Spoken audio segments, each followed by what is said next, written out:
ಜಮೀನಿನ ಜಗಳಗಳು ಅಂತ್ಯ. ನೀವೇನಾದ್ರೂ ಜಮೀನನ್ನ ಮಾರಬೇಕು ಅನ್ಕೊಂಡಿದ್ದೀರಾ? ಹಾಗಾದ್ರೆ ಈ ರೂಲ್ಸ್ ನಿಮ್ಗೆ ಗೊತ್ತಿರಲೇಬೇಕು. 117 ವರ್ಷದ ಹಳೆ ಕಾನೂನು ತಿದ್ದುಪಡಿ. ರಾತ್ರೋರಾತ್ರಿ ದೇಶಾದ್ಯಂತ ಹೊಸ ರೂಲ್ಸ್ಗಳು ಜಾರಿ ಆಗ್ತಿದೆ. ಹಾಗಾದ್ರೆ ಏನಿದು ಮಾಹಿತಿ ಎಲ್ಲ ಸಂಪೂರ್ಣವಾಗಿ ನೋಡೋಣ. ಅದಕ್ಕೂ ಮುನ್ನ ನೀವು ಕೂಡ ನಮ್ಮ ರೈತ ಮಿತ್ರರಿಗೆ ಸಪೋರ್ಟ್ ಮಾಡೋದಾಗಿದ್ರೆ ತಪ್ಪದೆ ಈ ವಿಡಿಯೋವನ್ನು ಲೈಕ್ ಮಾಡಿ. ಹಾಗೆ ನಿಮ್ಮ ಜಿಲ್ಲೆ ಯಾವುದು ಎಂದು ನಮಗೆ ಕಮೆಂಟ್ ಮೂಲಕ ತಿಳಿಸಿ. ಇಡೀ ದೇಶದಾದ್ಯಂತ ಇರುವಂತಹ ದೇಶದ ಎಲ್ಲ ಹಳೆಯ ಆಸ್ತಿಗಳು ಹಾಗೂ ಹೊಸ ಆಸ್ತಿಗಳ ಮಾಲೀಕರಿಗೂ 117 ವರ್ಷಗಳಿಂದ ಬಂದಿರುವಂತಹ ಕಾನೂನು ಇಂದಿಗೆ ಮುಕ್ತಾಯಗೊಂಡಿತ್ತು. ಇನ್ಮುಂದೆ ಈ ಕಾನೂನು ಇರೋದಿಲ್ಲ.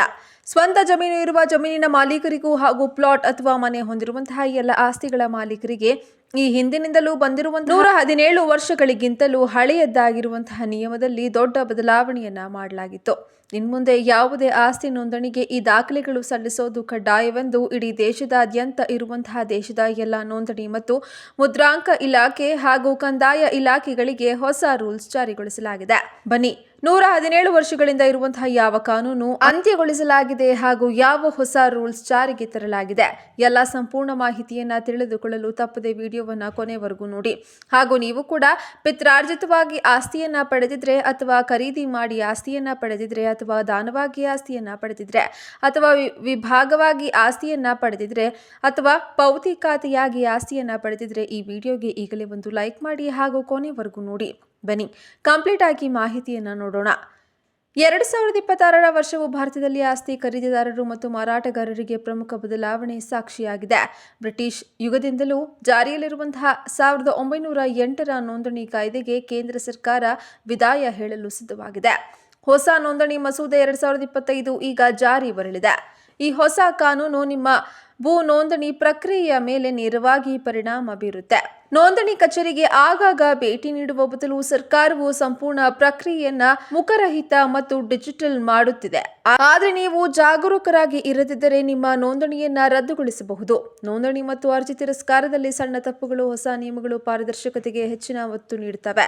ಹಿಂದೆ ನೋಂದಣಿ ದಾಖಲೆಗಳಲ್ಲಿನ ಸಣ್ಣ ದೋಷಗಳನ್ನು ಸರಿಪಡಿಸಬಹುದು. ಆದರೆ ಈಗ ಪ್ಲಾಟ್ ಸಂಖ್ಯೆ, ಗಡಿ ಸಾಕ್ಷಿ ಮಾಹಿತಿ ಅಥವಾ ಹೆಸರಿನ ಕಾಗುಣಿತದಲ್ಲಿನ ಸಣ್ಣ ತಪ್ಪು ಕೂಡ ನಿಮ್ಮ ಅರ್ಜಿಯನ್ನು ರದ್ದುಗೊಳಿಸಲು ಕಾರಣವಾಗುತ್ತದೆ. ಇದು ಭವಿಷ್ಯದ ಮಾಲೀಕತ್ವದ ವಿವಾದಗಳನ್ನು ನಿವಾರಿಸುತ್ತದೆ ಎಂದು ಸರ್ಕಾರ ನಂಬುತ್ತದೆ. ವಂಚನೆಯನ್ನು ತಡೆಯುವುದು, ನಕಲಿ ದಾಖಲೆಗಳನ್ನು ಸಲ್ಲಿಸುವುದು ಈಗ ಅಸಾಧ್ಯ. ಒಂದೇ ಭೂಮಿಯನ್ನ ಬಹುಜನರಿಗೆ ಮಾರಾಟ ಮಾಡಲಾಗ್ತಾ ಇರೋದು ಹೆಚ್ಚಾಗಿ ಕಂಡು ಬರ್ತದೆ. ಹೊಸ ಡಿಜಿಟಲ್ ನಿಯಮಗಳ ಅಡಿಯಲ್ಲಿ ಭೂ ದಾಖಲೆಗಳನ್ನು ಆಧಾರ್ ಮತ್ತು ಪ್ಯಾನ್ ಕಾರ್ಡ್ಗಳಿಗೆ ಲಿಂಕ್ ಮಾಡಲಾಗ್ತದೆ.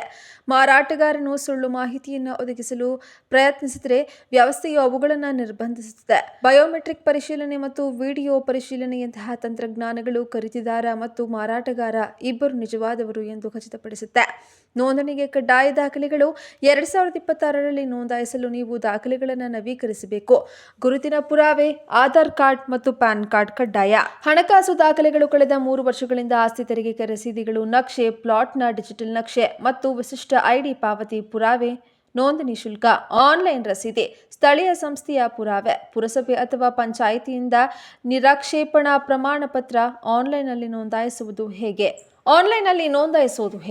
ಹಂತ ಹಂತವಾಗಿ ಮಾರ್ಗದರ್ಶಿ.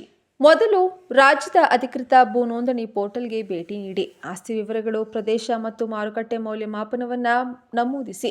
ದಾಖಲೆಗಳ ಸ್ಕ್ಯಾನ್ ಮಾಡಿದ ಪ್ರತಿಯನ್ನು ಅಪ್ಲೋಡ್ ಮಾಡಿ. ನೋಂದಣಿ ಶುಲ್ಕ ಮತ್ತು ಸ್ಟ್ಯಾಂಪ್ ಡ್ಯೂಟಿಯನ್ನು ಆನ್ಲೈನ್ನಲ್ಲಿ ಪಾವತಿಸಿ. ಪ್ಲಾಟನ್ನು ಬುಕ್ ಮಾಡಿ ಮತ್ತು ಬಯೋಮೆಟ್ರಿಕ್ ಪರಿಶೀಲನಾ ಪ್ರಕ್ರಿಯೆಯನ್ನು ಆನ್ಲೈನ್ ಅಥವಾ ಆಫ್ಲೈನ್ನಲ್ಲಿ ಪೂರ್ಣಗೊಳಿಸಿ.